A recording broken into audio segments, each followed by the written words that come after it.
Once upon a time, there was a nasty character called Reprobus, as in the word reprobate. In the Orthodox East, he is remembered as a monster, and his icon shows him with the head of a dog.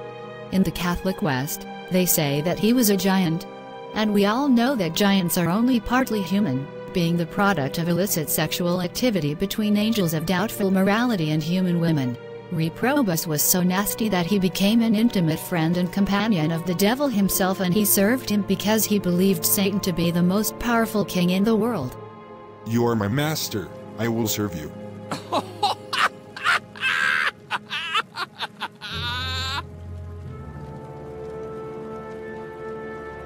Very good, my faithful servant. Reprobus was a soldier who went about doing harm.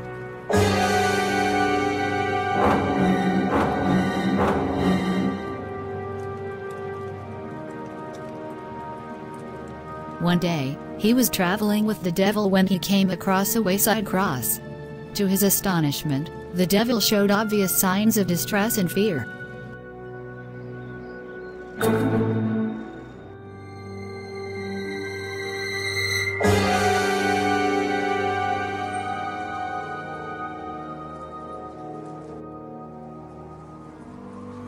It became clear to Reprobus that whoever was represented by this cross was more powerful than the devil. He left the devil's service and began to look for whoever it was with a cross as his badge. How dare you leave me? And after everything I've given you? Who bears the cross? It belongs to the Christians, whom serve the man whose name I despise. It was not long before he met up with Christians, but his difficulties were just beginning. They showed no sign of worldly power, which was the only kind he knew.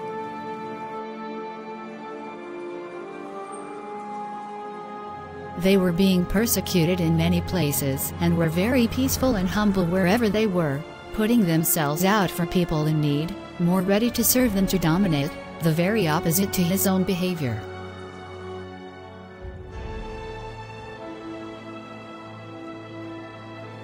Moreover, this had something to do with the cross that put so much fear into the devil. He heard the gospel, and this made him want to become a Christian. I believe in Jesus Christ. He died for my sins. Reprobus encountered two enormous obstacles, the first in himself, the second among the very Christians he wanted to join. He discovered that he could neither pray nor fast, two of the principal Christian activities. The second obstacle was that the Christians would not accept him. Who has ever heard of baptizing a monster? How is it possible to baptize a giant who isn't really fully human? Reprobus felt despair. He wandered the countryside, not knowing what to do. One day, by God's providence, he came to a hermit's hut and poured out his problems to the hermit that lived there. At that time, hermits were often the nearest thing to prophets, and this hermit was particularly wise and filled with the Spirit.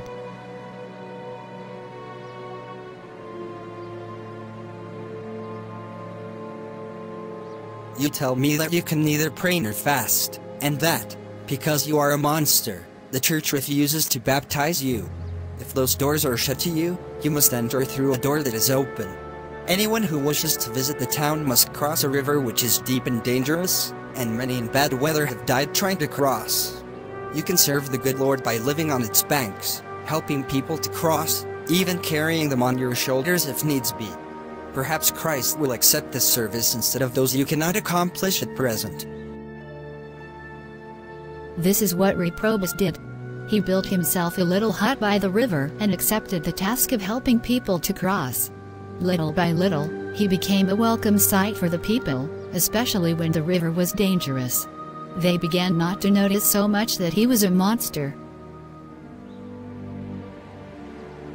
One day, when the river was particularly dangerous, having crossed many times, he was just about to take a well-earned rest when a little boy entered his hut.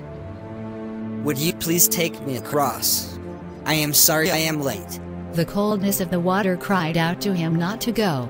His tired limbs begged him not to go. The rain outside his nice warm hut called him not to go. But he looked into the little boy's pleading eyes and he knew he must. Swinging the boy onto his shoulders, he stepped out into the cold and dark, climbed down the slippery riverbank and began the crossing. The further in he went, the heavier became the little boy on his shoulders until even his monstrous strength was not strong enough and he began to falter. "I can't make it," he gasped. "Yes you can," said the child. In what seemed like ages later, he made it to the other bank. Swinging the little boy down, he said, "It felt like I was carrying the weight of the world on my shoulders." The little boy smiled sweetly. You are correct. I am the one who bare the sins of the world.